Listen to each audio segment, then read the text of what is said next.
Some system. Just like the fleet. Line up and wait, only longer. Hey, how about goosing it up a little? You get your turn. Take it easy, huh? Move it up. Once between hitches, I worked a cattle boat out of Galveston.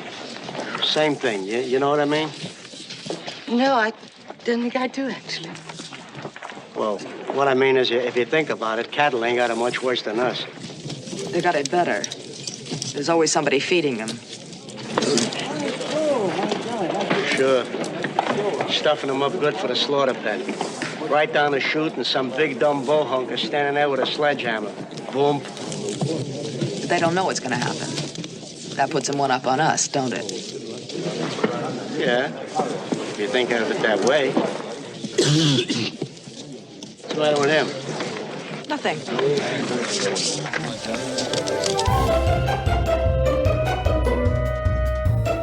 Hello, I'm film historian Tony Maeda. And I'm Brad Shreve, who's just a guy who likes movies. We discuss movies and television from Hollywood's golden age. We go behind the scenes and share our opinions, too. And of course, being the average guy, my opinions are the ones that matter. As does your self-delusion. Welcome to Going Hollywood. Yowza, yowza, yowza. Brad, I want to start this episode a little differently, which is funny to say because we never start it the same way. But I want to do something here, if you'll let me. I want to steal one of your bits. I want to give the background of what was going on in the world at the time of this film. Can I do that? Well, I don't know what else I'll talk about, but go ahead. Well, this film was being developed. First of all, we're talking about They Shoot Horses, Don't They? From ABC International Films in 1969. This film was being developed in 68. And 68 was kind of unofficially known as the Summer of Hate. In 67, we had the Summer of Love, and now in 68, we had the Summer of Hate. Mostly because of all the widespread unrest and violence. I mean, you had the assassinations of Martin Luther King. You had the assassination of Robert F. Kennedy. There were anti-war protests growing and increasingly violent, and street protests, social upheaval, yippies and yuppies, and not yuppies, yippies and hippies were infiltrating the culture. And of course, at this time, the Academy of Motion Picture Arts and Sciences, being the up-to-date, forward-looking, hip organization that it always is, came out with their list of nominees for the 5 best films of 1969. And I'm going to read them off to you. Okay. They were Midnight Cowboy, which won, and so far the first and only X-rated film to win a Best Picture Oscar, but X meant something different in 1969 than it does now. Jon Voight and Dustin Hoffman weren't getting it on, so we can just relax about that. It meant something completely different. We had Butch Cassidy and the Sundance Kid, which, yeah, I get, new kind of Western. Z, a French political thriller directed by Costa Gavras. Anne of a Thousand Days, for a little pedigree there. And the film that really spoke to the times. Yes, the one you've been waiting for. Hello, Dolly. Yes, one of Barb's best movies. So, here are our 5 nominees for best films, and I want to play that little game we played way back when we did our Green Acres episode last year from Sesame Street. Which of these things does not belong here? Running through the list again in my head. Hello, Midnight Dolly. Cowboy. What was it? Hello, Dolly. Yes! Ding, ding, ding, ding, ding, ding. Of course, Hello, Dolly. It's the one that sucked. You have the first X-rated film to win Best Picture, and you have Hello, Dolly. And the reason I'm bringing this up, it's no shade to Hello, Dolly. I actually like Hello, Dolly, so I never do Barbara shade unless it is Star is Born. But the reason I bring it up is because very easily and very much should have slipped into this little slot where Hello, Dolly is our film of today. They Shoot Horses, Don't They? And the reason I'm bringing this up is because, as you know, They Shoot Horses, Don't They? Received Academy Award nominations, but not one for Best Picture. It's the reverse of Grand Hotel. We just talked about Grand Hotel getting Best Picture and nothing else. They Shoot Horses, Don't They? The exact reverse. And it holds the record for obtaining the most Oscar nominations without receiving one for Best Picture, which is insane. Don't you think? Yeah, it's funny because I'm looking at the list and it's like all these people did a great job, but I guess not the movie's so good. So all these fantastic performances and direction, but the movie's not when you have Hello Dolly, not when you have Barbara and Walter Matthau.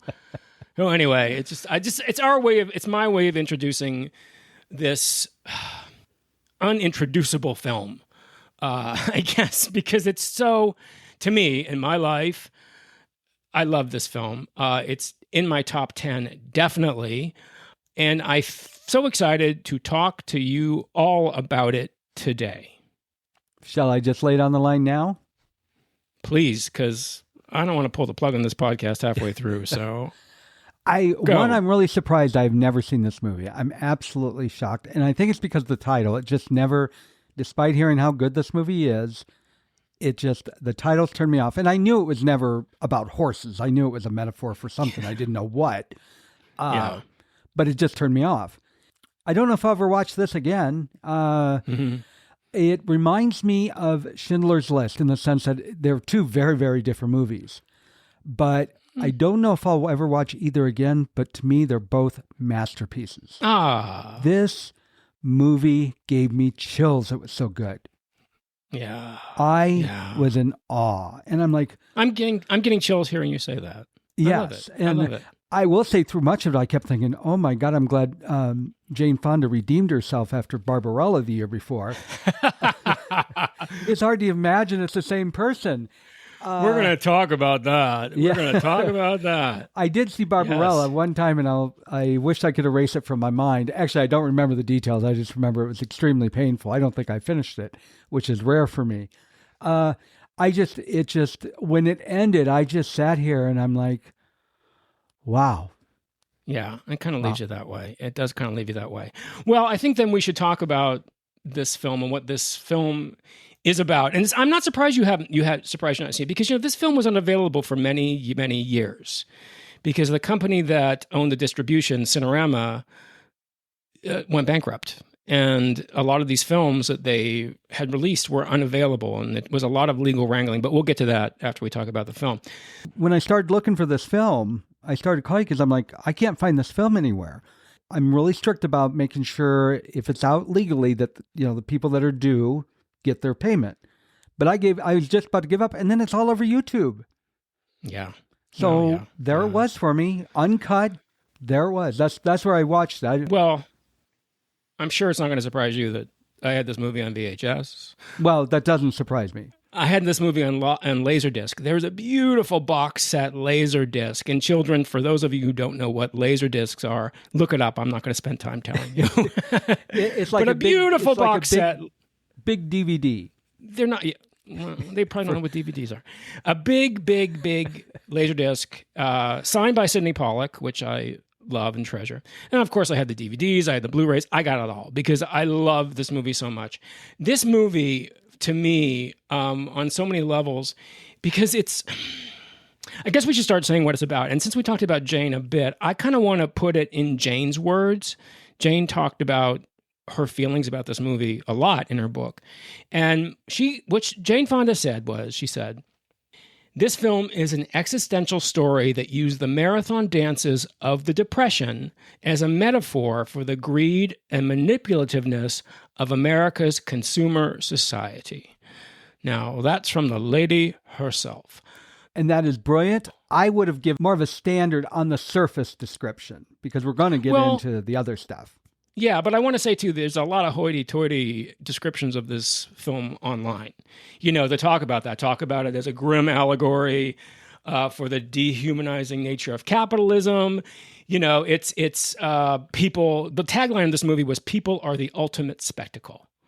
And, it didn't start with the Squid Game, people. It started with this. People are the ultimate spectacle because it is. It's about a dance marathon at the darkest year of the Depression, 1932. We've already talked about that. And the desperation that people were in to simply survive, putting themselves on display, kind of like, in Roman times with the gladiators and the Christians and all that. It's very much like that, except it's set in, air quotes, modern day America. You took the words out of my mouth. I sat there thinking, I am watching gladiators. I am watching people enjoying cruelty and degradation of other individuals. Yeah, exactly. We haven't come that far. No, we haven't. We haven't, as a matter of fact. This is only 1932. And the book, They Shoot Horses, Don't They?, on which this film is based, by Horace McCoy, was actually written in 1934. So it was written 2 days after the film takes place. So it's a very contemporary telling. Yeah. Now, I'll go into there's a lot of differences between the book and the film, which we'll talk about. But I think what's important is that, in my mind, this film's always been the last dance. Because in every respect, it was the last dance for so many of these people. They were so desperate. Think about it. No Social Security, no unemployment insurance. Herbert Hoover was still president, so FDR hadn't begun the New Deal yet. These people were in a fight for survival, and that's what this film is about. These people are literally fighting to survive on the dance floor and in life. And it's a brilliant, brilliant allegory for that. And I want to put things in perspective because I'd always heard about the dance marathons and, they were torturous and people would occasionally die. And that's why they put laws into place to prevent these things from being made today. They have to give a certain number of breaks and that sort of thing. But when I watched this movie, I thought, this is kind of over the top, I think. So I did a little research. It's true. There is nothing exaggerated in this movie. Not at all. I was like, no. I mean, everything was described in detail, just like in this film. I'm like, oh, it made me sad for society. It made me disgusted, just disgusted. And it gave me, you know what it reminds me of? My favorite book, and I've told you this before because I cannot watch the movie because the novel is so ingrained in my head and it's a painful, beautiful read, The Grapes of Wrath. Well, yeah. And this reminds me of that. You just feel the pain and the struggle. And you don't think Robert is a version of Tom Joad? Yes. Jane Fonda certainly thought so. She saw him and she went, "Oh my God, you look like my father in The Grapes of Wrath." Yeah, that's why I don't watch The Grapes of Wrath because I don't want to see those people. I have those pictures in my head. So my favorite description of this movie is this: people going round and round in a closed world, and in the end being exploited and winding up with nothing. Now, I'm not sure where I read that. I think I actually might have written it. But anyway, that's my favorite because that's it in a nutshell. They're going round and round in this closed world. And in the end, after hours and hours and days of struggle to achieve, they find out there's nothing. It's the ultimate Chinatown. I also thought of that, Brad. The futility of life. Here was my description, which isn't much different. It's a brutal dance marathon. I wrote this out last night. It's a brutal dance marathon where desperate people push themselves to the limit for prize money. Jane Fonda's Gloria is a woman whose bitterness matches the grind of the contest, while Gig Young's slick MC turns their suffering into entertainment. Raw, hunting, and unforgettable. I wrote that right after I watched the film. That's good. You should be a writer, Brad. You should be a writer. It's been so long since my last novel, people are wondering when I ever was one anyway. So as we said before, these marathons really did happen. There were a lot of marathons in Los Angeles. This marathon is based on it's based on a real ballroom, the Aragon Ballroom in Santa Monica, which was a real place where these dance marathons happened. It actually appears in movies later on. And the marathon is held. It's also a metaphor because the marathon is held in LA on the beach at Santa Monica, basically at Land's End, kind of like the end of the world. Is where this is happening. And all these people are at the end of their world, most of them. Most of them are so desperate, and that's why they're thinking, I'm going to stay awake, moving for hour after hour after hour in order to win a prize of $1,500 at the very end. Now, $1,500, I looked it up. Is this correct? $1,500.32 is about $35,000 today, somewhere around there? It sounds about right. And I would say that it's probably more than that when you consider people were penniless. So Yeah. So it may be equal money wise, but considering the state of people, it would be $1 million. I mean, it's just, as they said, the guy had 17 cents in his pocket. No, exactly. He was hoping he could get a seamstress to do some work. So that puts things in perspective. And where does this story take place? It takes place in Hollywood. Of course, because so many of these people at this time flooded Hollywood to get into the movies, to become movie stars, and everyone to a man. Gloria can't even get into central casting. Now, for people who don't know, central casting casts extras.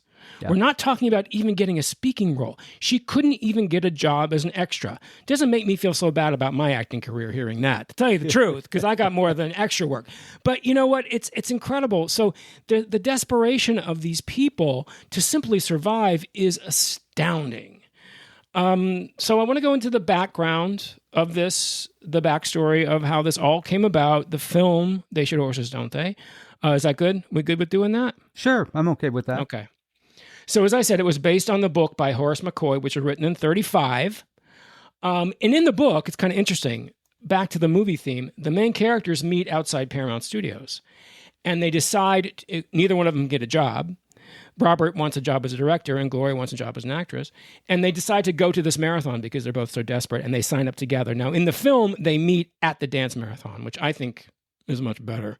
But anyway, that's the way the book starts. And at the end of the book, remind me, I'll tell you the end of the story. It's different in the book than it is in the movie as well. And again, I think the movie is a better ending. So this film has a long and complicated backstory. So I am simply going to hit on the highlights because this property had many takers over its long gestation. Think about it. This book was written in 1935. This film is in 1969. 34 years there, somewhere around that time frame for this film to be made. So did you know, Brad, that it was actually optioned by our friend of the pod? We just talked about him not too long ago, Norman Lloyd. I didn't know that. He purchased the rights to this book in the early 1950s as a project for he and Chaplin. Chaplin was going to produce it. He was going to direct it. And he wanted to cast Chaplin's son, Sidney Chaplin, and a young star that we've also talked about this season, not too long ago, a certain Marilyn Monroe. Now, that's pretty interesting. That really Marilyn Monroe, Marilyn as Gloria. I think she would have been brilliant, but let's not go down that road because we'll be here forever. Well, can I speak on somebody? Because, no, we'll get to it. Let's get to it. Let me get through this part. Yes. So Chaplin's problems with the INS, see, there were problems back then with the INS. Chaplin's problems with the INS put a pause on the project, and it was finally canceled. He wasn't allowed back in the country, basically, after he left because of his alleged communist leanings, which was total bullshit. So the rights lapsed, and the McCoys refused to renew it to Norman Lloyd again. So it was eventually purchased by, wait for it, a company called Palomar Pictures, which was really interesting, with producers Robert Chartoff and Irwin Winkler attached, and writer James Poe, who was a screenwriter, but he also wanted to direct it. Now, this is where it kind of gets murky, okay, because somehow a former agent named Martin Baum wormed his way into this. And he was now the head of ABC Pictures International. And the project was brought to ABC. Now, you can be forgiven for not knowing that ABC had a film division because it lasted for about a minute.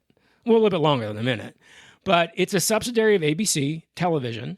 And what happened was they purchased the David O. Selznick Film Library, which sounds great, except you remember that didn't include Gone with the Wind because MGM had Gone with the Wind. I did not know that. And when it popped up, when the film started and it said ABC, I'm like, damn it, this is a TV version of the movie. I was really pissed off.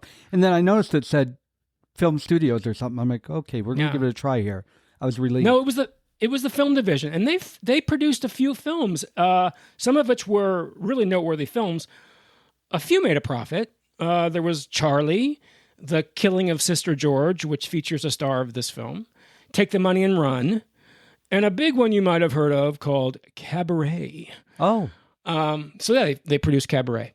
But the film, this studio shut down in 1972. there was no money in it. And so this film that was then released by Cinerama Releasing Corporation, which, as I said, went bankrupt. So the rights to the film were all over the place. James Poe wrote the script on spec to be his first film as a director, I said, and nobody was happy with this first script.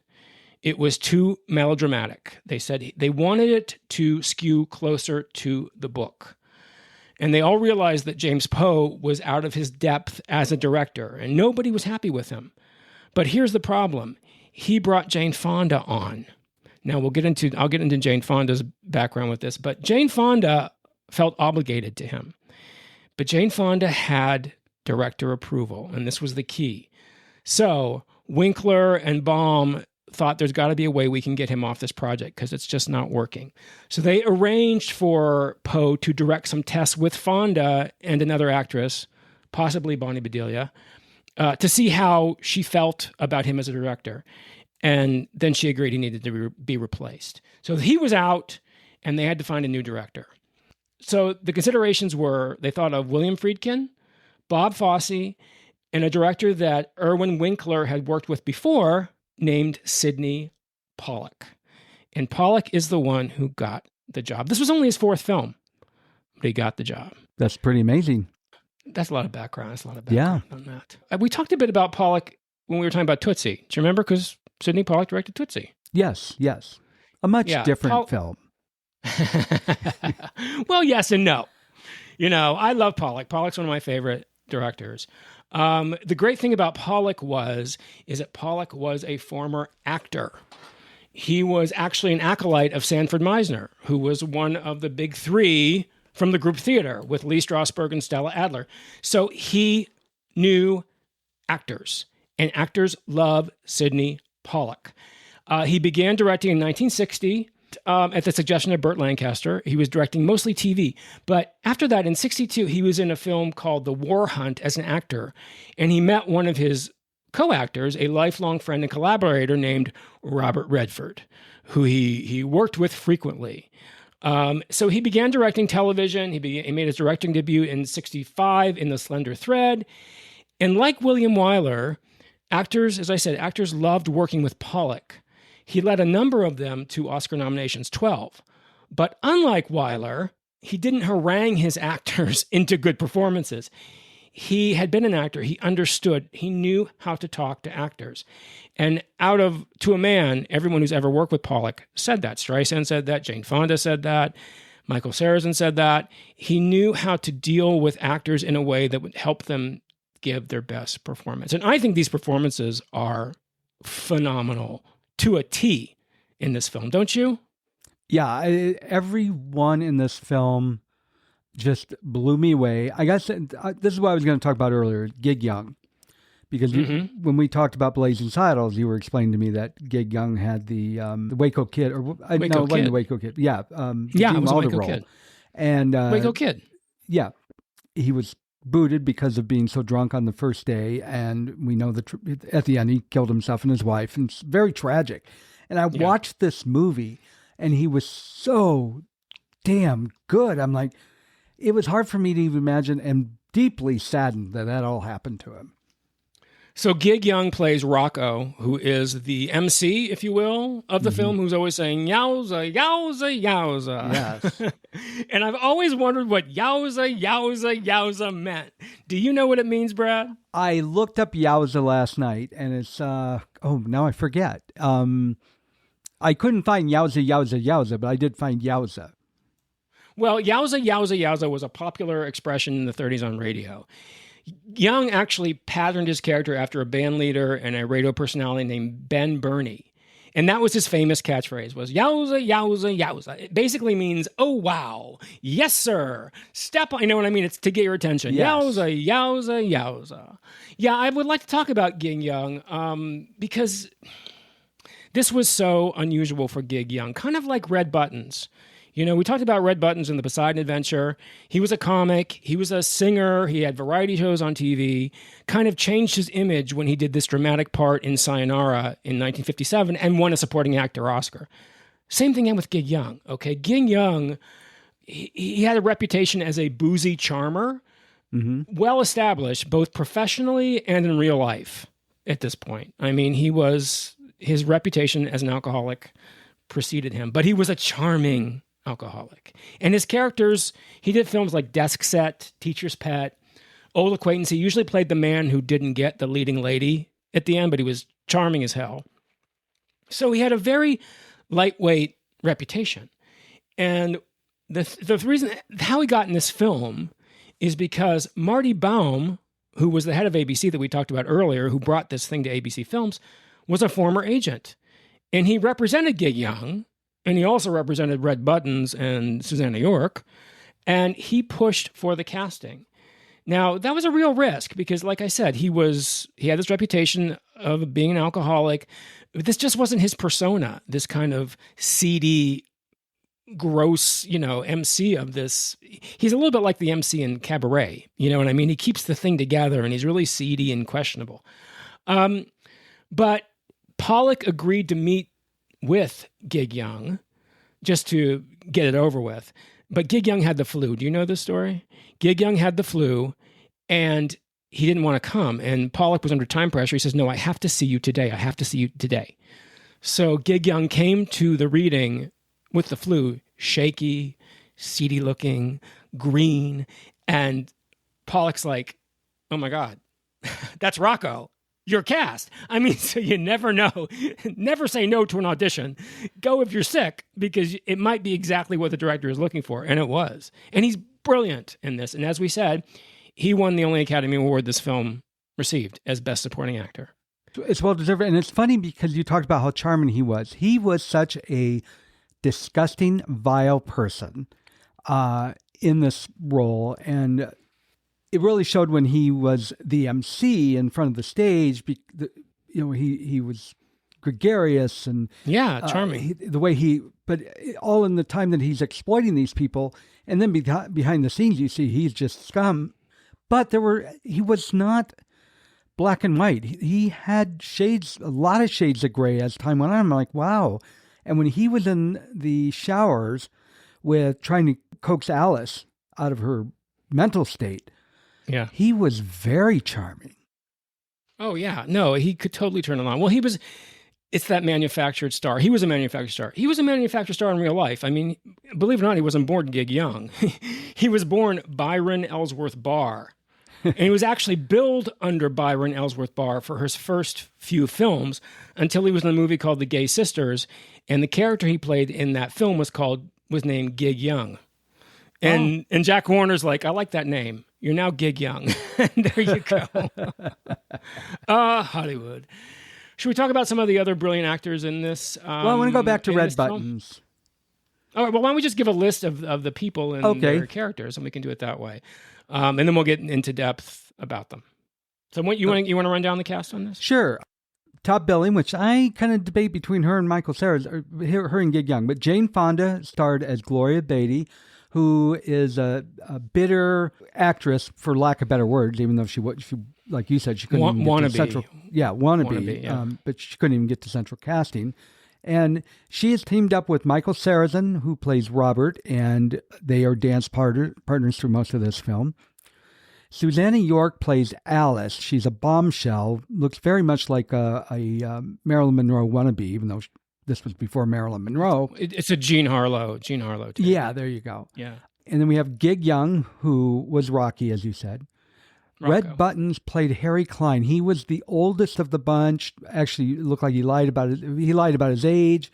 He was a former sailor. He had experienced all this before. I found him very interesting. Bonnie Bedelia played Ruby, and I haven't mentioned Bruce Dern, but she was Bruce Dern's dance partner. And she was really, Bonnie Bedelia, I don't think has ever gotten the credit she needs. She is such a good actress. And she did a great job here, and I just don't think she was given enough time to shine the way she should have.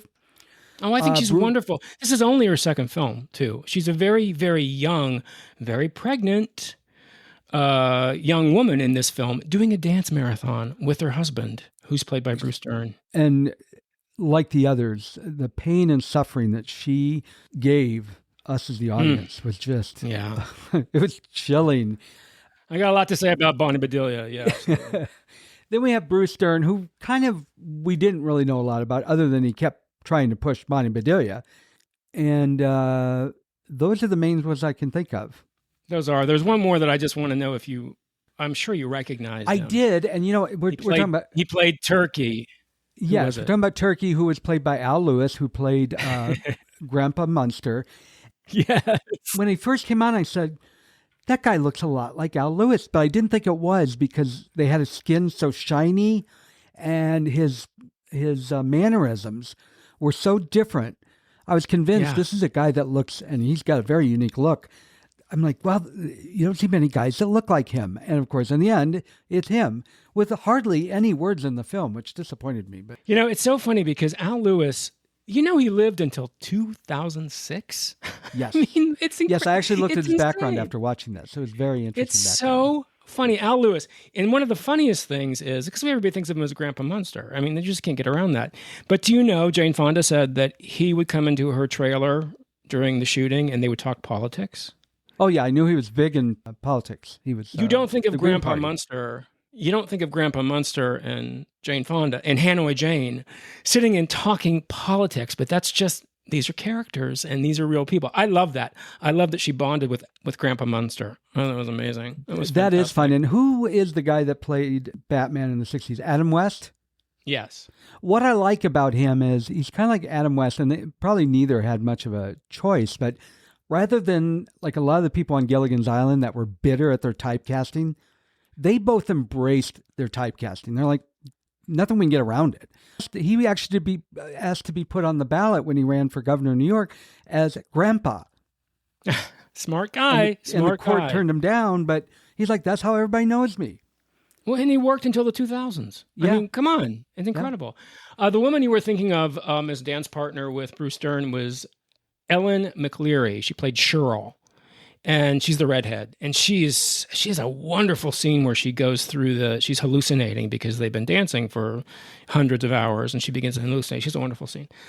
So if you want to, let's go back to the top here and we'll start to break down these people. That work for you? Yowza, yowza, yowza. Let's do it. All right. Well, we got to start at the top. And this one's a big one. So this is, I'm going to try to be very succinct, but it's very hard to be succinct when you talk about this woman, this icon, this shining light, I don't care what anybody says, in the world, and that is Ms. Jane Fonda. Lady Jane Fonda, born to, you might have heard of him, an actor called Henry Fonda. But I just want to touch briefly on where Jane Fonda was at this point in her life. I'm not going to go into the background. Believe me, if you want details, I highly, highly, highly recommend her book. It's called My Life in 3 Acts. It is an amazing read. It's on Audible, so Jane Fonda reads to you for hours, which I was in heaven. And there's also a fabulous HBO documentary about it. So if you want that detail, watch that. But suffice it to say that this film was really the beginning of her great acting years.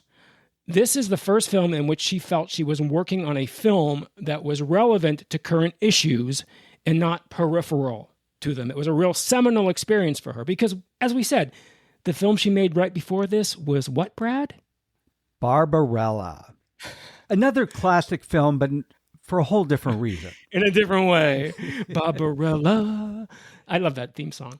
Now, she had done some good films before this. She had done Cat Ballou. She'd been working since 1960 making films. She was living in France at this time. She had just had a baby. And she was married to the director, Roger Vadim, who directed her in Barbarella. And it's interesting because, we have this idea of Roger Vadim as kind of like this misogynistic hedonist. But he urged her to do this film when she got the script. Did you know that? I find that fascinating that he knew she had to do this. And he was smart. He was smart. He was very smart about it. And it appealed to her because her political awakening was just happening at this time in France through her friend Sinon Signoret. And she was just becoming politically aware. Now, obviously, she took that and ran with it. But this was the beginning of it. And she was looking around her, and the world around her she was seeing of 1968, 1969 was falling apart. Mm-hmm. And she knew she had to do some work that was a little more meaningful. So she was not happy with the script, as nobody was. What is amazing is that when Poe left, and she's like, you're right, he needs to go, and they brought on Pollack, she said it was revelatory for her because Pollack was the first director to ever ask her opinion. Isn't that astounding? This woman had made a dozen films at this point. And even her husband, Roger Vadim, never came to her and asked her for her opinion. And she said this was the beginning of her, she eventually became a kick-ass producer of her own films. And this is where it began. But she was also very, very frightened because she had never been challenged like this before. This is a tough character. She said it was very hard for her not to be nice. And that was one of the big challenges. She said, but Pollack worked with her and put her through this. And the character of Gloria, it's right up there with Diana Christensen in Network, don't you think? As being totally unapologetically raw and kind of ruthless. Yes and no. Let me tell you about my feelings with that character. When she first came on, I'm like, wow. I hate to keep going back to it. It was astounding to me that this was just after Barbarella. And yeah, when she first came out, I've never seen her so beautiful. I knew Jane Fonda was the star of this film, and I didn't recognize her when she first came out. I just thought, well, that's a beautiful woman. And then when she started talking, I heard her voice. I'm like, oh, good Lord, that's Jane Fonda. Later, when she looked so horrible, you could see more of her face. Do you know she still had her Barbarella hair when she was making this? Hair is a big thing to Jane Fonda, and she still had her Barbarella hair when she did this movie. Now, I don't know if Sidney Gilleroff cut it for this or that's a wig. I'm never sure. But yeah, she was still very much, she was just coming out of that Barbarella cocoon with Roger Vadim. Her portrayal of this character, when she first started, I'm like, wow, she's doing a really good job. This is a very unlikable character, but she's believable because typically when you have somebody that's that evil, just like Faye Dunaway, even though it's probably my favorite movie, it's, for lack of a better word, cartoonish, a little over the top.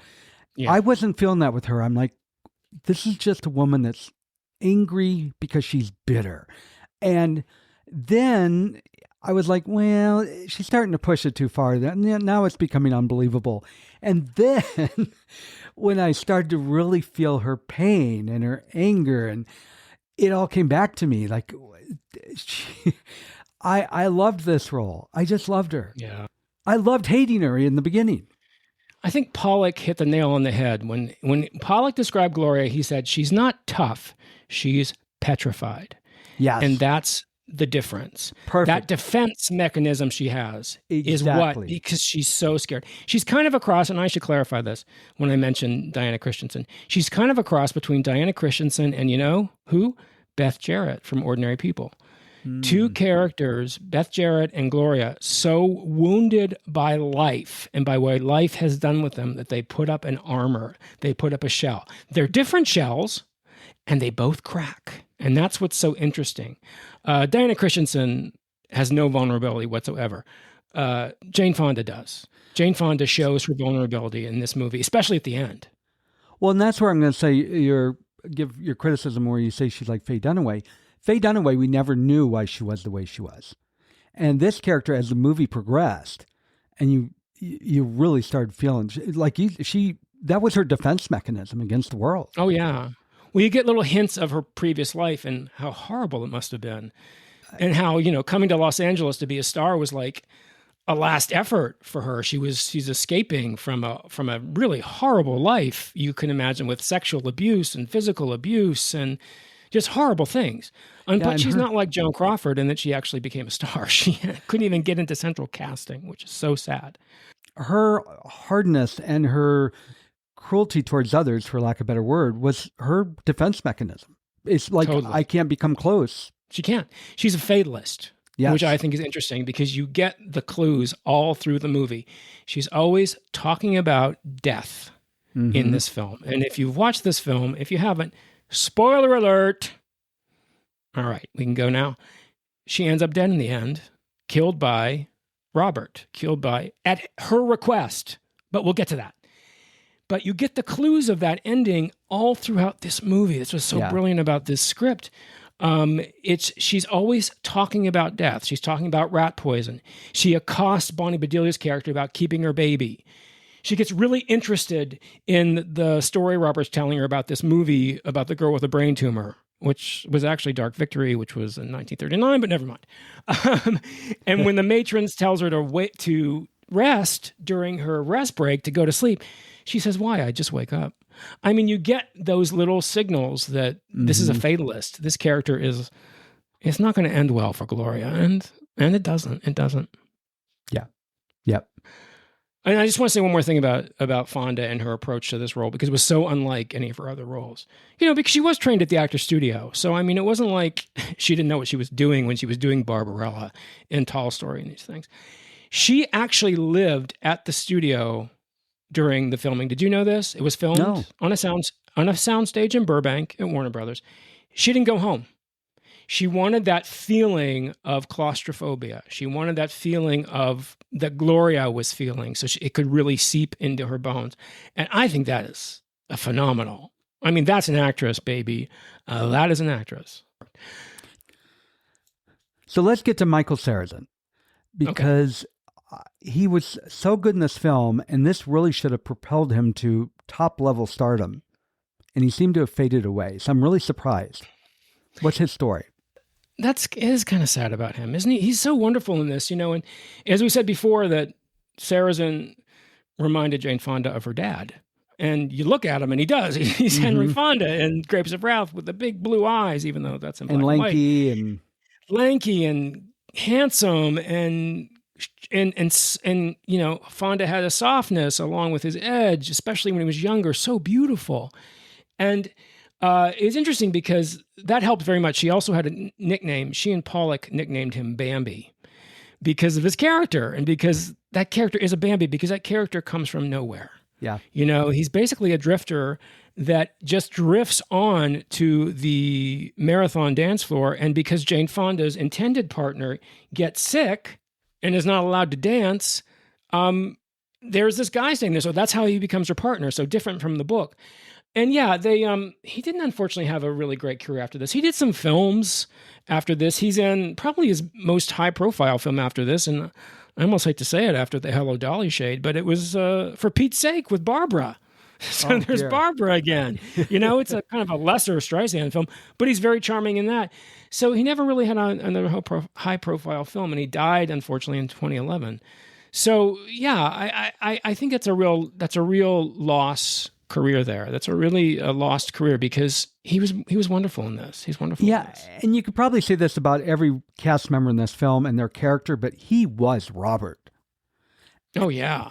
I mean, just even when they're showing, they kept showing them going around the circle, which I got to say, on paper, I would have said, no way, this movie looks ridiculous. But to see when they kept showing them go around in the circles, and he must have been running 30 miles before every shooting, because he looked in pain and struggle, and it was so hard to watch him.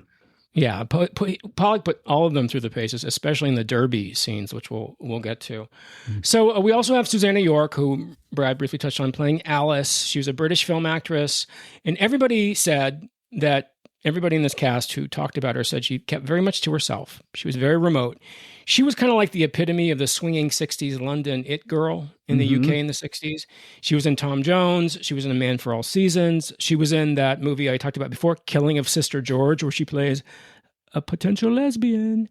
And she was actually going to leave the film at one point because of another film commitment she had. And she was going to be replaced by Sally Kellerman, who was in MASH, who played Hot Lips in MASH. But she decided to stay. But Pollack said that not that she was difficult, but he was constantly having to bring her down, because it's a very, very, Alice is a very showy part. She's like a Jean Harlow type wannabe actress. She's British, but she's got a screw loose. She's a little out there. And as the dance marathon goes on and on and on, her grasp on reality becomes lighter and lighter and lighter from lack of sleep, insufficient nutrition, dancing for thousands of hours at a time, till finally she has an epic breakdown in a shower in her dress. And Gig Young does come to her rescue in that and pull her out. But don't forget, Gig Young is also one of the perpetrators of that mental breakdown. And the fact that at one point in the film, one of her other dresses is stolen and she doesn't know who took it. And we find out in the end that it was Gig Young. Yep. Because he wanted the spectacle. He wanted the drama of this woman at her wit's end going further and further and further off the side of sanity. Ew. Brilliant. Yep. Purposely brought her down for the good of the show. And Jane Fonda said that she didn't really understand what Susanna York was doing when she was watching this. And then she saw it on film. And she was like, and she's perfection. And she was nominated for Best Supporting Actress for this. Best Supporting Actress. I'm going to go to Red Buttons next. Okay. I've seen Red Buttons and I knew of Red Buttons. I really don't know a whole lot about his career other than seeing him in there. What I most know him from is the Poseidon Adventure. And what really shocked me is in the Poseidon Adventure, I thought he was okay. His acting didn't seem all that great, probably because of the role he was playing. I didn't think that much of him. He, like the rest of them, blew me away here. He just, because my first time I'm like, oh, there's that guy. And not a dislike, but just like there he is. Yeah, he was just totally different than what I expected. Well, yeah. Well, even his name, Red Buttons, you think, oh, comic. He was a comic. He had variety shows in the 50s, TV shows in the 60s. But like Gig Young, he had so much more to him than just his name. Think of those two names, Red Buttons, Gig Young. You think, oh, like, you don't think this allegory and metaphor about the futility of life. I mean, they had a lot more to them, a lot more substance to them than people realize. And that's one of the wonderful things about this film, is it highlights that. It shows you that. It shows you that. And as an ex-sailor, they kind of gave him that cliche, like a sailor in a musical where, he's gregarious and talks about his career and just totally self-assured, and I was like, oh, okay, we're going to play this up. And then no, like the rest of them, that was a facade. He was in pain just like the rest of these folks. And he was. Wow, what a performance. What a performance. And his death at the second Derby is one of the most astounding scenes, I think, ever captured on film. I was really surprised about that. Yes, I thought for sure it was going to be Bonnie Bedelia. I certainly thought she was going to lose her baby. I was really surprised that didn't happen. Amazing she held on to that, huh? Oh, my God. That might be the one thing that was a stretch for me, but it didn't seem like a stretch till the movie was over. But who knows that when I heard that these things went on for months, which I saw one 1,000 hours. I'm like, that's 40-something days. I'm like, that's ridiculous. It's true, though. Nope, it wasn't ridiculous. I don't know how they made it that long. I thought for sure she was a goner, or at least the baby was a goner. And when it turned out to be Red Buttons, I was like, wow. Yeah. Well, speaking of her, let's talk about Ms. Bedelia, Bonnie Bedelia, who plays Ruby, who is a young woman who we get the impression, she tells us that she and her husband, played by Bruce Dern, go around to dance marathons. This is what they do. This is how they're surviving. This is how they have to survive, a young, healthy couple in this economy of 1932, pushing themselves to the brink of exhaustion and death in order to live. It's so sobering. A personal story about Bonnie Bedelia. I met Bonnie Bedelia because, of course, through the wonderful Del Shores, Bonnie Bedelia played Luttrell in Del's film Sordid Lives. And Del knew how much I loved They Shoot Horses, Don't They? So he introduced me to Bonnie. We had a great brunch one time. Lucky bastard. She's great. She's wonderful. Yeah, she's so wonderful and luminous still to this day. And of course, we talked all about it. And she told me how kind Sidney Pollack was to her. Very soft-spoken, as we've heard before, not haranguing, would take her and talk to her because she was a young girl. She had her 18th birthday party on the set. Jane Fonda threw it for her on the set. I mean, she was also very struck by how kind Jane Fonda was to her. And, Whoa. She was 18? Yeah. She turned 18 while they were filming this. Oh, my God. Okay, go on. Isn't that amazing? It is. I keep saying this about all of them because I felt all their pain, but my God, she was grueling. What depth, right? Well, she was a theater actress and dancer. She had done one film before this. She did this film. I think today she's most well known for she won a Golden Globe nomination for playing a role in Heart Like a Wheel. And she also is very famous for playing wives. You know, she played the wife of Bruce Willis in the Die Hard film. She played the wife of Harrison Ford in Presumed Innocent. But she's so much more than that. She's a brilliant, brilliant actress. Has done a lot of TV, a lot of film, gutsy, just a real joy, a real light. And I'm so grateful to Del to have made that introduction. Thank you, Del, if you're listening. She was at Leslie Jordan's when they did The Star in Palm Springs. Right. And I didn't know her from this movie. I loved her in Sordid Lives. And of course, I didn't talk to any of them because it was packed. But at the after party, I talked to Del for a little while. Had I known her, I don't know if she was there at the party or not. Had I known who she was beyond Sordid Lives, I would have said, if she's here, you need to take me to her. So I would like you. I would. Unfortunately, my situation with her was backwards from your understanding of her. She's great. She's great. She's also the aunt of Macaulay and Kieran Culkin. Did you know that? No. She's their aunt. Her brother's their father. Yeah, great. So this is our primary cast. So I think we're almost an hour in here. We need to talk about this film and what happens in this film, because believe it or not, we haven't told you everything that happens in this film. It's incredible. The book, They Shoot Horses, Don't They? The novel. The story is told in flashbacks. The marathon is a flashback, and the present scene is Robert's trial for murder of Gloria. Pollack didn't like that. This is one of the problems with the original script, and this is why they brought in another screenwriter, Robert Thompson, to work with Pollack to polish this script and change it. So in the film, the dance marathon is the air quotes present time, and we have flash forwards. Yeah, that's what I was going to say. They're flash forwards of the trial. So it's exact opposite. And a lot of people didn't like those flash forwards. Baum wanted to cut them.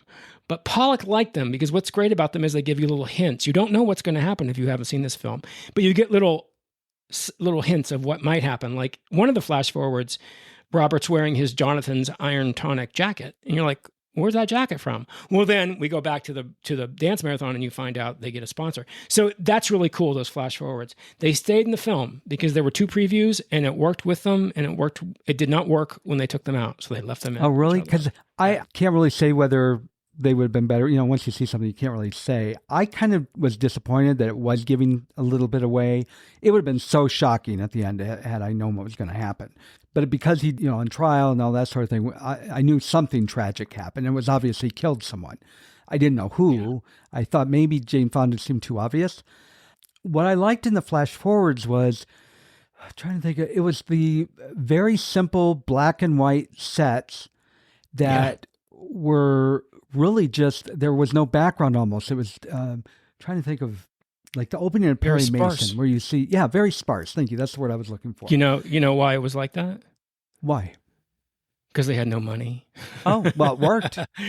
The flash forwards were filmed. The flash forwards were filmed at the very end of all filming. Everybody was gone except for Michael Sarrazin, Sidney Pollack, and the crew. So they did those all in one day at the very end, and very monochromatic, black and white, almost black and white, and very fast. Yeah, and he said it was exhausting. You never would have known that. It looked like it was for artistic reasons. That's the way it was done. Suits it, right? Yeah. Sometimes practical. What did we say about Manchurian Candidate? Practical sometimes serves the artistic. Brilliantly. Brilliantly. So the other big difference between the book and the film is in the book, the dance marathon, after 879 hours of dancing, and there's 20 couples remaining, the contest is shut down when there's a murder at the dance hall bar. Oh. So the promoters give everybody $50 and they're gone. And that's it. And you're like, what? Because when you see the ending of this film and what happens in the end, it's so much more devastating. It's so much more meaningful how this film ends. So we'll get to that. But I think that's a fascinating difference. To me, it kind of takes the teeth out of it. I've never read the novel, but to me, that kind of takes the teeth out of it to find out that's the way it ends. Yeah, it's hard to say without reading it, but it'd be hard to picture that for sure. When the production began, this film took 3 months to shoot, and it was shot in continuity. In other words, it was filmed in order. if you will, except for the flash forwards. I would think it'd have to be. It would have to be, because not only for the emotional state of the actors in specific moments and helping them get to those emotional states, their physical appearance. You know, you can't be looking like shit tomorrow and looking like beautiful the next day and then having to go to look like shit. You know, just like we said in the Poseidon Adventure, these actors didn't go to make up, they went to make down. Yeah. They were really made to look bad. And I was going to talk about that because, wow, this was not a typical, let's splash a little makeup on the actor to make them look like they're dirty. No, these people looked awful. Awful. They've been dancing for thousands of hours. Yeah, I mean, you believe they were going through this. I was like, oh my God, I can't believe they put these actors through this. Well, yeah, exactly. But also what also assisted in that was the lighting. You know, there's overhead lighting was used because of the fact that it helped for two reasons. The overhead lighting helped with the mobility of the camera because Pollack wanted the camera to dance too. He wanted the camera kind of, like Edmund Goulding wanted the camera to walk with Garbo and walk with Barrymore. Pollack wanted this camera to dance around the dancers. So that helped. There were no lights in the way. The camera moved for the mobility. And the overhead lighting helped because it made the actors look like shit. That's it. There's nothing worse than overhead lighting to make you look like crap. And the one I noticed the most was Jane Fonda, where in the beginning she was so beautiful. Oh, yeah. And halfway through the movie, she was pasty and sickly looking.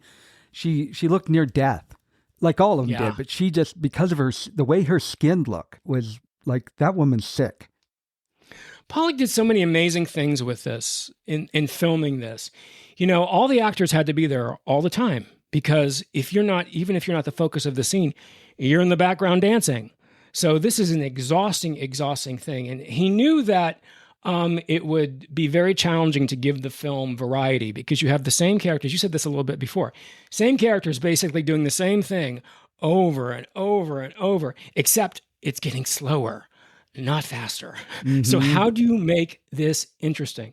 So he did a lot of lauding. He did a lot of montages, which, gives the film a different energy and also gives you a sense of time passing. And he also did something really interesting during the derbies. Now, we'll talk about the derbies but he actually had a camera. He held a camera strapped to hip level. And Pollack would be on roller skates, just like the guys rolling around the roller rink, to get these shots, to go around the actors with that camera at hip level, filming these things on roller skates, and he would fall. And those shots are in the movie. When they have the pile up in the first one, that's Sidney Pollack falling with the camera. He left it in. It's incredible that he wanted to get that kind of erratic, kinetic feeling of the derby as it went on, and he got that. And he also used wide angle anamorphic lenses because he felt it was great storytelling because you get so much information in one shot. You don't have to cut to see what's going on in the background. You can see it because it's happening behind you. We talked about that with Chinatown. You know what's going on in the background and in the foreground because you have these wide lenses, which keeps most of it in focus. Yeah, and back to the montage. Those montages not only gave you a sense of time, these were not wardrobe montages or, out on a date montages. These were fast and spinny and dizzying, and they kind of made you feel sick. And it was a passage of time, but it wasn't like a pleasant. It was like gross feeling in a good way again. God, this film was good. Anyway, go on. So I think we've come to the time where we have to talk about them, Brad. We have to talk about the derbies. There are two derbies in this movie. Tell everybody, what is the derby? Well, exploiting people and having them move nonstop for weeks on end isn't enough. You have to really push them hard and cruelly and make them run a derby around the rink rather than just standing there dancing as the audience is cheering and these people near death are clinging to be ahead and not get thrown out. And what a sad statement on our society. It's a faster way of eliminating people. So what happens is these people have been dancing for hundreds of hours, and as they're dancing on the floor, barely standing up, sleeping on their partners, getting 10-minute nap breaks, eating, standing up, always moving. You have to keep moving. You have to keep moving. They see them begin to paint lines on the floor. And Pollack's camera goes from one character to the other to their reaction. And most of them are like, oh, shit. But my favorite reaction is Jane Fonda. All Jane Fonda does is go, son of a bitch. Yeah. Because she knows. They know what's going to happen. They're races. They all get in uniforms, most of them, with their partners, and they have to run around the marathon track, run around the ballroom for 10 minutes. And the last 3 to get over the finish line are eliminated. These people have been dancing already for hours, and now they have to run. It's insane. And that's the thing to point out. It's not running for 10 minutes, which sounds like, well, what's the big deal? No, these are people that have not slept in weeks for more than 15 minutes at a time, and who knows, they can't sleep deeply at that, and have barely eaten and continually moved. Do that and run for 10 minutes at as fast as you possibly can so you don't get thrown out. Yeah. And that's where you really saw the pain in these people's faces. Those were the most difficult to watch. It was most difficult to watch Robert, and it was most difficult to watch Bonnie Bedelia's character, and to a lesser degree, but still very painful, with Jane Fonda's character. Well, Jane Fonda said filming the Derbies was horrible and wonderful because you didn't have to act. You were really feeling that. She said, but it was also obviously very painful. And I think I might have said this earlier, is that what Pollack would do is he would film them, he would run them up to a certain level where they were at exhaustion, and then he would break. And they would take a short break, calm down, and then he would have to work them up again and start it again. So it was a long process filming these derbies. And he also said that they're so extreme, they go from comic to horror. Because as I just said, when they're painting the lines on the floor and all the characters are giving their comments on what it is, it's kind of funny. Oh God, I can't believe this. And then it starts, and it's got this bouncy kind of carousel music, you know. But they go from comic to horror. Very much so, as you realize what these people are going through. And also the derbies signify, and this is from Pollack, the tonal shifts in the film, if you will. So just bear with me for a minute. So the derby divides the film into 3 parts, or 3 acts. You have the first act before the first derby, which is kind of hopeful. You know, it's these people are going to earn a dance marathon. They have energy. It's fun. How fun. They're going to win some money. There may be Hollywood talent scouts in the audience. And, you know, they're eating for the first time in God knows how long. And they're getting a little rest break somewhere. And then the first derby happens. And the exhaustion begins to set in. And then the second half of the film is just a sustaining. It's, you know, they're trying to get through. So the hope is kind of gone. They're just trying to get through and and this is where all the changes happen. This is where the partners are changed. This is where people begin to fall. It's a real difficult time. And then the second derby happens. And the second derby, after that, the film was about mourning. It's about death. That's where your death happens. People begin to lose their mind. People begin to die. So the derbies kind of, like I said, divide the film into 3 sections. And by the time of the second derby, they've been dancing for 1,200 hours. Now, you do the math. I'm not going to do the math. How many days that is? It's a shit ton of days. Well, I think, as I said, when he said it was 1,000 hours, I did a calculation. I think the number was 40s. I think it was 44 days. Right. So they went after that. Yeah, I went on after that. But the second derby, now Jane Fonda is with the sailor because she and Michael Sarrazin, she and Gloria and Robert have had a falling out. And she's now partnered with Sailor after some machinations. As I said, in the second part, people start dropping out. And there's quick staccato shots. And this sailor is barely holding it together. And you get the sense of, with these quick cuts, it gets faster and faster and faster. And you get the sense of the harried, desperate feeling of this derby. And then suddenly it goes to slow motion. And it's even more horrific and more beautiful, but more horrific. It's got this haunting kind of music behind it, and with like little tinkling like a child's toy. And they're moving in slow motion, and it's almost beautiful until Sailor has his heart attack. And it goes right back into real time. And like something's going on here. They're not sure. And Pollack said that Fonda was such an athlete. She was actually, and you can see this, carrying red buttons on her back. I mean, he was dead weight. You could tell that. And yeah, she played Dead Man is on my shoulders and I don't know he's dead really well. Oh, God. Yeah. So Sailor dies, has a heart attack, and he's out. He's out. You know, I knew all along this was going to be exploitation in some way. This is the beautiful thing about this film. I knew absolutely nothing about it except that it had been praised. Nothing whatsoever. I had no idea what I was getting into. It was when it started, it was a dance marathon. I'm like, oh, this is interesting. Because I saw the conflict in the characters, so I knew it was going to be a character thing. But when Gig Young, and it was not even talked about, because in this movie there's so much that is better because it's not spoken. When he's talking about the sailor, and he announces to the people that they need to praise the sailor because in the war he wound up with 33 pieces of shrapnel. And you could tell by Red Button's face, that was a total bald-faced lie that he made up on the spot. But they didn't, it would have ruined it if he said, that didn't happen, to his dance partner. But he didn't. He just looked, he didn't even look shocked. Just this look of, okay, I'll go with it. Yeah, no, it's amazing. It's amazing. So Fonda carries Red Buttons on her back through the last 5 minutes of the Derby, and they succeed. They don't get eliminated, except Red Button's dead, lying there dead. But they don't say that. They say, oh, that healthy sailor, he gave his best. We'll see him again. I think Gig Young says, we'll see him again, folks, but he's dead. He's dehydrated. That's all. He just needs a sip of water. They carry him out in the stretcher, but he just needs a sip of water. He ain't coming back. And when he fell at the very end, he fell on Susanna York.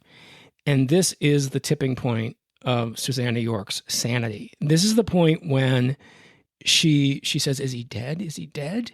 He was on her. She pushes him off her dress, and she goes into the ladies' room because they're on a break, and she goes into the shower fully dressed and turns it on, and basically she's gone. She's left the world of sanity, folks. And yes, Gig Young shows some humanity in the fact that he's able to coax her out by lying to her and telling her that Sailor's not dead. He's fine. So she's gone, which brings our two heroes back together. It brings Robert and Gloria back together after this, musical chairs of partners they've been playing. So they're reunited. Isn't that wonderful? And this is where the book and the movie part. In the movie, which I think is so much more effective, Gig Young's character calls Gloria and Robert into his office and says, I got an idea. You two are the love couple of this marathon. You were together. You were pushed apart. You came back together again. You're reunited. Why don't you kids get married on the dance floor? And before then, he even announces to the audience, boy meets girl, boy loses girl, boy meets girl again. And he was trying to play further on that. And of course, Gloria, Jane Fonda's like, I'm not getting married to anybody. And he's like, what do you care? It's showbiz. You get a divorce when it's over with. You might get something out of it. You got to get some toasters, some money. At least you'll get something. And Jane Fonda says, I intend to win this thing, and I'm going to win $1,500 because that's the prize. And that's when she finds out the truth. There's not $1,500. You don't think I'm feeding you and clothing you and housing you for free, do you? Of course, if you lose, we're not going to charge you for this.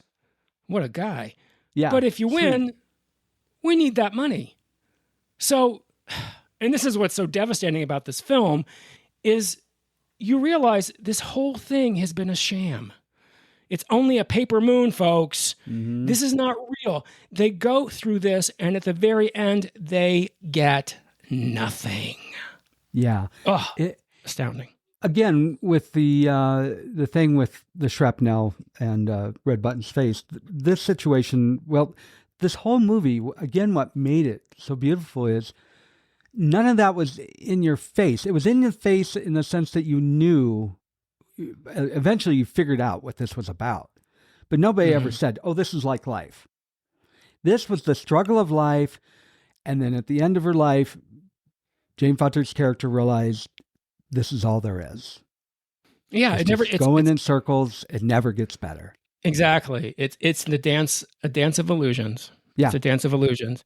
They got the whole, what did she say? They got the whole goddamn thing rigged before you even get into it. Yep. Or something along those lines. And that's it. She's like, it's just such a gut punch.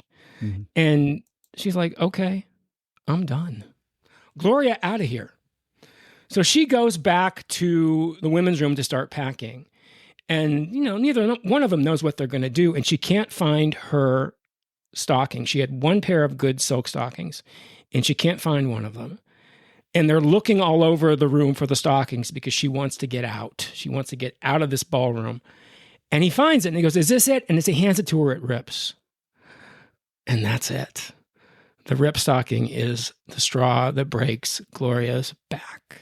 This little insignificant thing. But what is a straw that breaks a camel's back? It's a little insignificant thing that's had other things piled on it and piled on it and piled on it. And this stocking is it. She loses it. She breaks down. She begins to sob. And we see the pain this character has been in for this entire film. Silk stockings were a big deal back then. They weren't cheap. I would think that that's her last hold on to something valuable in her life. She didn't ride streetcars for a month to be able to buy them, I think she says. Yeah. It's not about the stocking. It's not about, she even says it's not about the goddamn stocking. Yeah. I love how many times Jane Fonda says goddamn in this movie. It's not about the goddamn stocking. It's about everything. Everything is rigged before you even start. It's the futility of this life. So they leave the ballroom, not sure what they're going to do, and this is when it happens. Do you want to tell a little bit about what happens in the very last scene? Yeah, I was surprised. You figured out through these flash forwards, even though they were very brief, that clearly there was going to be a murder. And at the end, you're like, well, he's going to kill her. I thought when she started packing, he would be like, no, we're not. You're not ending it like this. We've come this far. And he would kill her out of rage. Much better ending that they have than what I always thought was going to happen. Yeah. They're walking along like on a pier, it looked like. It was dark out, so you couldn't really tell, but it looked like a pier.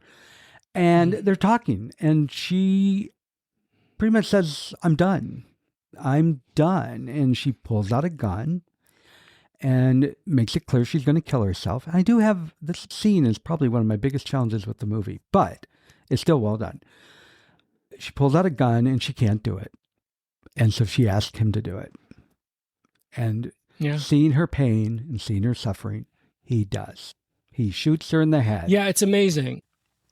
She says, the whole goddamn world is like central casting. She says they got the whole thing rigged before you even start. And she's at the end of a rope. All through this movie, she has been alluding to death. She's been talking about death. She's been fascinated with death. So it kind of makes sense. So it all comes full circle. She's not going to go on, and she pulls a gun out of her purse. And I'm like, you've had that gun in your purse the entire time. Well, yeah. In this crowded ballroom. That was the one thing I'm like, okay, bit of a stretch there. That was weird. And I will say, even though she alluded to death, she was such a harsh and, for lack of a better word, because a strong character, even though that was really the softness underneath was coming through, that she would be the last one I would picture killing herself. By the time the film ended, that's when you learn that she was so abrasive for a reason. Right. Well, it goes back to what Pollack said about her. He said she's not tough, she's terrified. Yes. A strong woman would not kill herself. Now, who knows what the circumstances here are ridiculous. So I'm not going to even talk about depression and everything that goes on with that, of what this woman has gone through. But that's when we see the crux of who Gloria is. She's not strong. She's terrified. Everything that life has done to her has made her terrified. She's a woman without a future, basically. She does not see a future. And after everything she's just been through.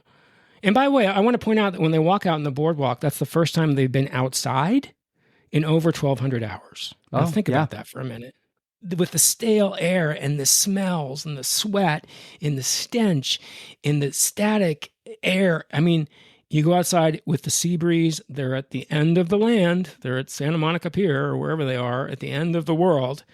She's at the end of her rope. And she says she's had this gun. She's tried to do it, but she can't. And that's when she asks him, would you do it for me? And sweet, obliging guy that he is, he does it. As brilliant of an ending it was, I also think it was probably one of the worst acted and worst directed parts of the film. And when I say worst, I mean compared to the rest. Oh, really? Because no, I don't agree. Directed wise, no. Here's the reason. When she is in the marathon, she looks sickly and bad, and I was really impressed with how all these actors allowed themselves to look so terrible, which, was well done. There were some actors that would never have done that in their heyday. Of course, none of these were really in their heyday that much. But she just looked awful, and she looked beautiful again at the end. And maybe that was done on purpose, but she put her hair up a little bit. She didn't look as pale and bad. They're also outside. They're outside, different lighting, moonlight, wind.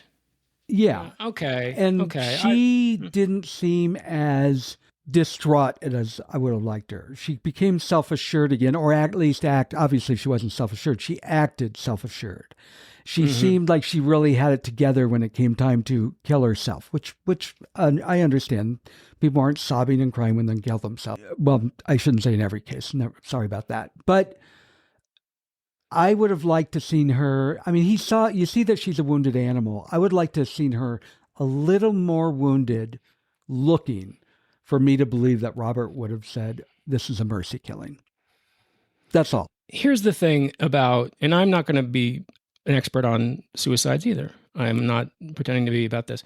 But, I've done a little research on, when I was acting, I played a character who killed himself. And I wanted to understand exactly get a grasp of the mental state. And what I found, and again, and this is just what I found, I'm not making any proclamations here, is that the decision to finally end your pain is a positive feeling. Yeah, it's terrifying because you don't know what's going to happen. But the very act of doing something to change something is actually a positive sensation to that person. Now, that can change very quickly, I'm sure. I'm not making that. So when she's sitting there at the end and she goes, and he says, tell me when you're ready. And she says, now. And she has a look of relief on her face. Yes. Because it's over. It's startling to me. And, this is not for nothing. Jane Fonda knew suicide. Her mother killed herself. Now, this was long before Jane Fonda investigated the background of her mother and what caused her mother to kill herself. But she wasn't a stranger to suicide. She knew that. She talks about it in her book, and she talks about it, about this film. She says, it wasn't like it was a deep analytical thing because my mother committed suicide. But she knew about suicide, maybe better than another actress would have. So I find her very touching in that scene, especially when she closes her eyes and says, now. Let me back up a little bit because I probably didn't come across very clearly. I know people that killed themselves, not when they were involved in my life, like people in my past. I learned that they killed themselves.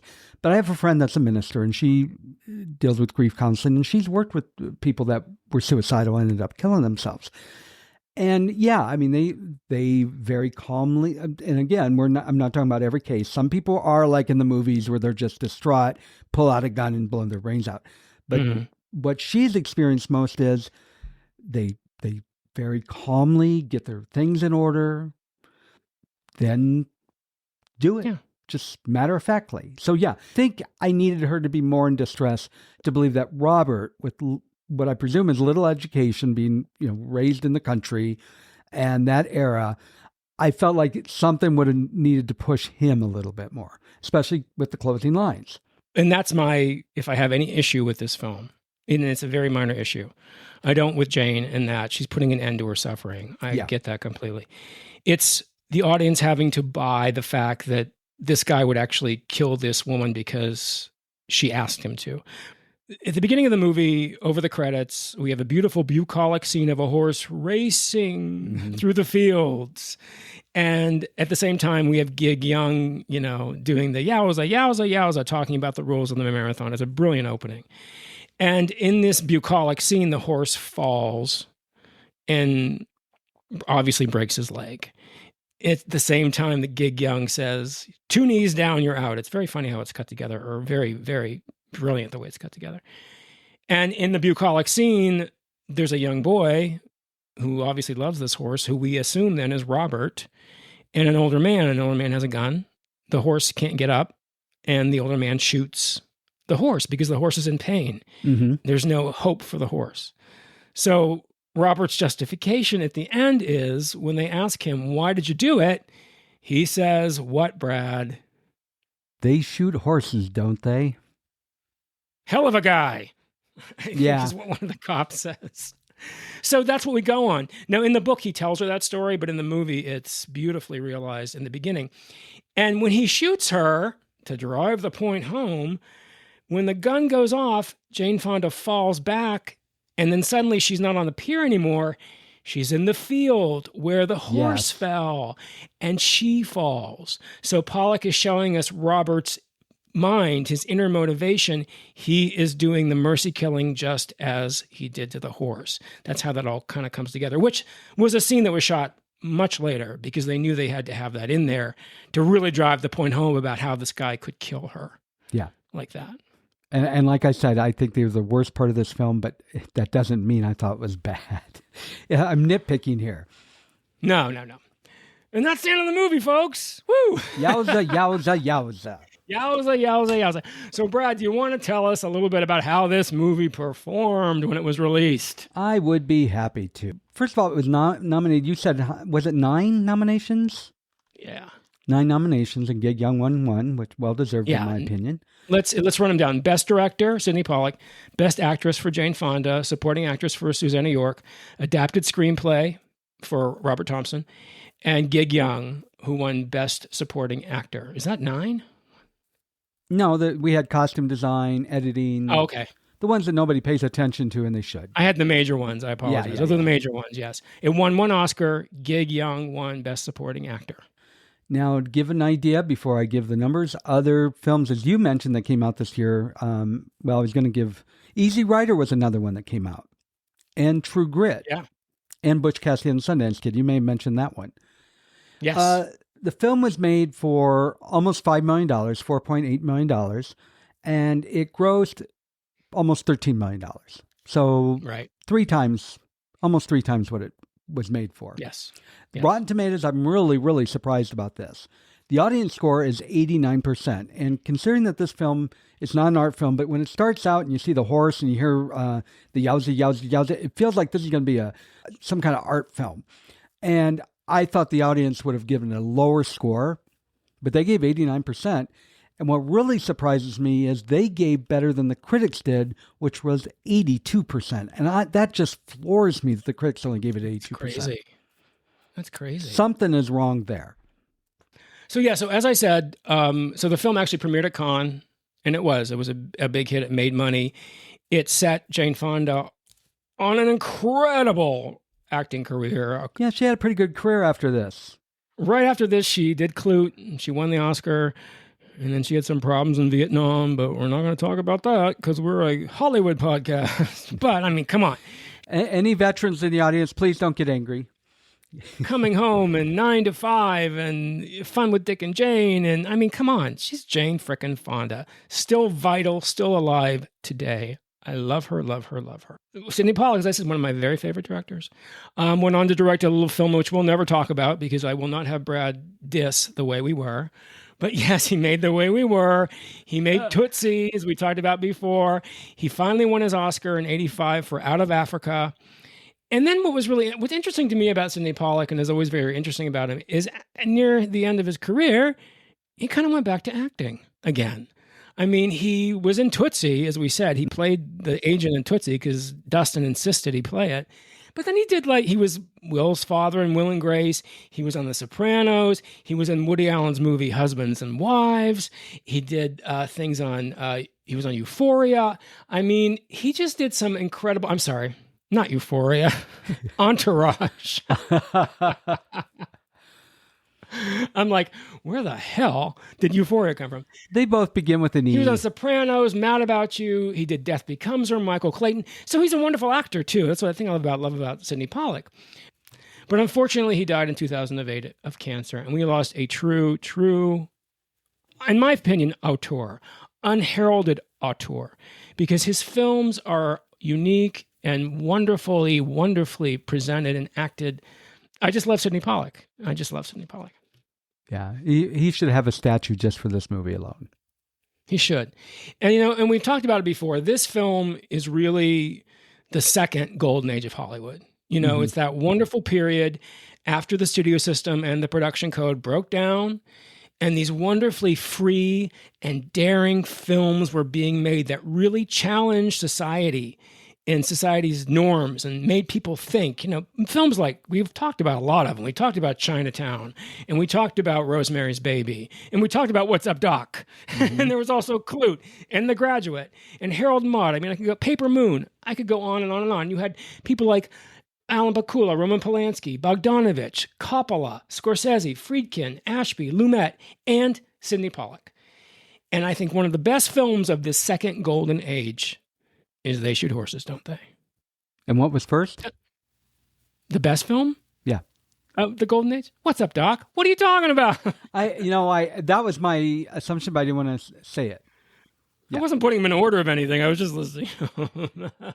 But yes, when pressed. When you said this was the second film, I thought you meant... No, the second golden age of Hollywood. Oh, this I'm sorry. Film is definitely part of it. Gotcha, one of my very favorites and one of the highlights. So, well, Brad, is there anything else you want to say about the movie or about the podcast or anything else? I have nothing else to say about the movie other than, I say I don't know if I could ever watch again because it was so painful, but I think I probably could because it just, again, it blew me away. For our listeners, if you are new to this show, welcome. We're happy to have you, and we're glad that you found us. And please hit the follow button so that you'll know when we have a new episode come out, because you don't want to miss it. If you're a long-term listener, thank you.